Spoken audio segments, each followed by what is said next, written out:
दोस्तों, अगर आपने अभी तक मेरे चैनल को सब्सक्राइब नहीं किया है तो चैनल को अभी सब्सक्राइब करें और बेल आइकन को ज़रूर दबाएं ताकि आपको मेरी आने वाली सारी वीडियो पहले मिल जाए। दोस्तों, ये कहानी है रोहित और उसकी भाभी की।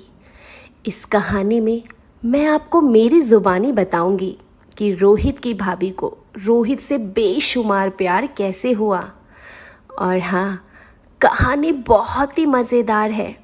अगर कहानी का सच में मज़ा लेना चाहते हो तो कहानी को बिना काटे पूरा सुनिएगा। तो चलिए कहानी को शुरू करते हैं। रोहित कहता है, मैं 26 साल का हूँ, मैं आगरा का रहने वाला हूँ। कुछ समय पहले मैं पार्लर में काम करता था, लेकिन मैंने अब वह काम छोड़ दिया। अगर मैं और अपने बारे में बताऊँ तो मैं थोड़े गठीले शरीर का हूँ और 6 फीट के करीबन मेरी हाइट है। और मेरे पड़ोस में बहुत ही अच्छा परिवार रहता है। मैं उनके बारे में आपको अच्छे से बताता हूँ। उनके परिवार में मेरे अंकल जो 56 साल के हैं और आंटी जी 52 साल की है, भैया जो 38 साल के और भाभी जो 35 साल की है, और दीदी है जो 28 साल की है। और दीदी की शादी 19 अप्रैल 2021 को थी। और अंकल आंटी ने मुझे शादी से 20 दिन पहले ही बोल दिया था कि रोहित, तू अपने ऑफिस से 1 तारीख से छुट्टी ले लेना क्योंकि तेरी दीदी की शादी 19 अप्रैल को है। दीदी मुझसे 2 साल बड़ी थी तो मैं उसे बड़ी दीदी ही बुलाता था। पूरे परिवार के लोग मुझे अपने बेटे जैसा मानते थे। और जैसे कि अंकल आंटी ने बोला था 1 तारीख से छुट्टी ले लेना, तो मैंने वैसे ही 1 तारीख से छुट्टी ले ली और शादी के कामों में हाथ बटाने लगा। जैसे जैसे शादी के दिन करीब आ रहे थे वैसे वैसे रिश्तेदारों का आना शुरू हो गया था। उन्हीं रिश्तेदारों में भाभी की एक बड़ी बहन थी। उसका नाम प्रीति था। मैं उनके बारे में आपको थोड़ी सी जानकारी दे देता हूँ। प्रीति की लंबाई करीब 5 फीट 4 इंच थी और उसका रंग दूध की तरह सफ़ेद था। उनकी आंखें बड़ी बड़ी थी और गर्दन लंबी थी।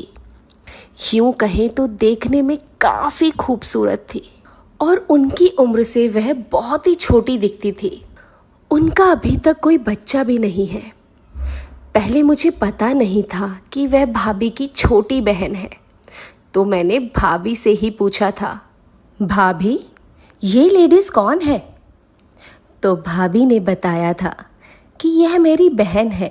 और जब मुझे पता चला यह भाभी की बहन है तो मैं आते जाते उनसे मजाक कर लिया करता था। एक दिन आंटी ने मुझे बुलाया और बोली, हम भात नोतने जा रहे हैं, तुम अपनी दीदी का ख्याल रखना। तो मैंने कहा, ओके आंटी जी, आप चिंता ना करें, मैं दीदी का अच्छे से ख्याल रखूँगा। कुछ देर बाद सभी चले गए। मैं और दीदी शतरंज खेलने लगे। लेकिन थोड़ी देर बाद बड़े भैया भाभी की बहन प्रीति को वापस घर छोड़ने आए। दीदी ने भैया से पूछा कि क्या हुआ, तो भैया ने बताया इनकी तबीयत अचानक से ख़राब हो गई, इसलिए मुझे इसे घर वापस छोड़ने आना पड़ा। फिर भैया मुझसे बोले, रोहित जल्दी से जा और डॉक्टर अंकल को ले आ। उनके कहने पर मैं भी तुरंत बाइक लेकर डॉक्टर अंकल को बिठा लाया। फिर डॉक्टर अंकल ने प्रीति भाभी का चेकअप करने के बाद कहा, मुझे लगता है इनकी आंतों में थोड़ा सा अल्सर है, इन्हें मेरे क्लिनिक पर लाना पड़ेगा। लेकिन भैया को अंकल आंटी के पास वापस जाना था, इसलिए वह थोड़ा चिंतित हो गए। फिर मैंने भैया से कहा, आप जाओ, मैं इन्हें अपनी कार में दिखा लाऊंगा। भैया को थोड़ी सी तसल्ली हुई और वापस चले गए। फिर मैं अपनी कार में प्रीति भाभी को डॉक्टर के पास ले गया और दीदी को बोल दिया था कि वह अंदर से दरवाज़ा बंद कर ले। डॉक्टर ने क्लिनिक पर प्रीति भाभी के सभी टेस्ट किए और बताया इनकी सभी रिपोर्ट्स अगले दिन मिल जाएगी। फिर मैंने डॉक्टर से पूछा कि क्या मैं भाभी को घर ले जा सकता हूँ, तो डॉक्टर ने कहा हाँ ले जाइए। उसके बाद मैंने काउंटर पर फीस भरी और दवाइयाँ लेकर वहाँ से भाभी को लेकर घर आ गया। मैंने अपनी गोद में उठाकर भाभी को कार से निकाला और अंदर कमरे में ले जाकर लेटा दिया। भाभी को मेरा व्यवहार इतना अच्छा लगा कि उनके दिल में मेरे लिए एक अच्छी जगह बन गई। फिर मैंने उन्हें गर्म दूध देकर दवाई दे दी। अब तक शाम के 7 बज चुके थे। फिर मैंने अपने और दीदी के लिए चाय बनाई और दोनों ने साथ में बैठकर बातें करते करते चाय पी ली। फिर हमने देखा कि प्रीति भाभी सो चुकी है। हम दोनों अकेले थे तो हम शादी के कार्ड पैक करने लग गए। हमने कुछ टाइम में ही सभी कार्ड्स पैक कर दिए थे और उसके बाद अंकल आंटी और सभी सदस्य घर वापस आ गए और सीधा भाभी के पास चले गए। हम दोनों से कुछ नहीं पूछा। कमरे में आवाज़ होने के कारण भाभी भी नींद से जाग गई थी। फिर भाभी कहने लगी, रोहित ना होता तो मेरी जान ही निकल जाती। बहुत ही नेक लड़का है।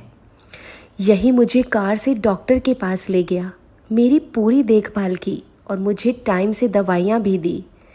यह सुनकर सभी लोग बहुत खुश हुए। फिर सभी ने मुझे आशीर्वाद दिया और भैया ने तो मुझे गले से लगा लिया। सबके साथ हंसते बोलते मैं वहीं सो गया। सुबह मैं जब उठा तो देखा सुबह के 4 बज गए थे। मैंने भाभी को जगाया कि वह अपना दरवाज़ा बंद कर ले, क्योंकि मैं अपने घर जा रहा हूँ। हालांकि उस दिन संडे था तो उस दिन मेरे धंधे की छुट्टी भी थी। भाभी पूछने लगी, रोहित इतनी सुबह तो कहाँ जा रहा है? मैंने भाभी को बताया, भाभी मैं इतने दिन से यही हूँ, मेरे घर पर धूल मिट्टी हो गई होगी, मुझे घर की सफाई करनी पड़ेगी। वैसे भी मैं कई दिनों से अपने धंधे पर नहीं गया हूँ। आपको तो पता ही है मेरा धंधा क्या है, अगर काम नहीं करूँगा तो कैसे चलेगा। फिर भाभी ने पूछा, तुम कितने बजे फ्री होगा? मैंने कहा 11 बजे फ्री हो जाऊंगा। अगर आपको कोई काम हो तो आप बता दीजिएगा। भाभी बोली, तू पहले फ्री होकर आ, फिर बताऊंगी। मैं ओके बोलकर अपने घर आ गया। सबसे पहले मैंने अपने क्लाइंट को यह बताने के लिए फ़ोन किया कि मैं 19 अप्रैल तक किसी को भी सर्विस नहीं दे पाऊंगा। वो बोलने लगी कि क्या रोहित, हम पर इतना जुल्म क्यों कर रहे हो?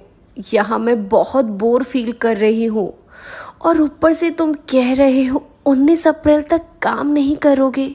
फिर बोली, तुम एक काम करो, तुम आज मेरे घर आ जाओ। आज मैं घर पर अकेले हूँ, तुम जितने पैसे मांगोगे मैं उतने पैसे दूंगी। तो मैंने कहा, चलो ठीक है, तुम इतना बोल रही हो तो मैं आ जाता हूँ।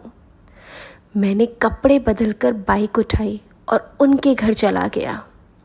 वो मेरा अपनी एक सहेली के साथ बड़ी ही बेसब्री से इंतज़ार कर रही थी। उसकी सहेली मुझे कुछ ज़्यादा ही छोटी लग रही थी। मैंने पूछ ही लिया, ये कौन है? उसने बताया, ये लड़की मेरी एक तरह से सहेली ही है।